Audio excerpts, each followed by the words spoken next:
Peu avant 6 heures, alors que ce pan du quartier Obili se réveille, les derniers clients du Snack Bar Sud Live reçoivent une compagnie pas du tout agréable. Le poteau que vous voyez là, Fram, ça sort les étincelles. Premier tour, Fram, deuxième tour. Je vois il y a des lestages là-bas chez eux. Quelques minutes, voilà les gens qui sortent du snack en courant avec les bouteilles à main. Après la fumée a commencé à sortir. À très grande vitesse, le feu va se répandre dans toute la structure, ravageant tout sur son passage. Nous avons été très surpris ce matin face à ces sinistres que vous voyez là. Nous sommes vraiment dépassés.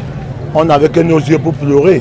Avec les gars du quartier, on était obligés de se battre avec le sable qui était à côté.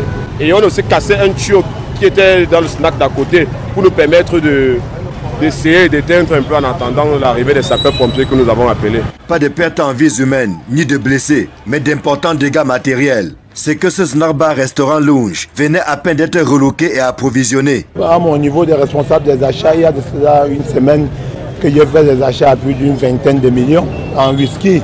Tous les matériels qui sont venus électroniques de dernière génération sont partis en flammes. Ça fait moins de 2 mois que la structure a été réhabilitée. Nous avons tout perdu.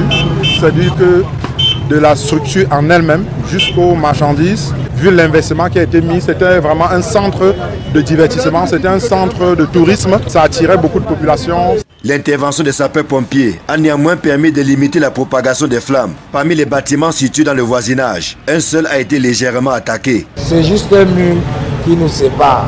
Et ça a pris un côté de ma maison. Dieu merci, ça a traversé, mais pas beaucoup.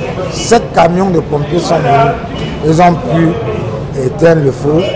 Et ça a pris chez moi plutôt dans le plafond. Dieu merci. Sur les causes de cet incendie ravageur, l'on soupçonne un dysfonctionnement électrique consécutif aux multiples coupures enregistrées dans la zone ces derniers temps. Je pense qu'on doit mettre un peu l'accent sur nos câbles électriques.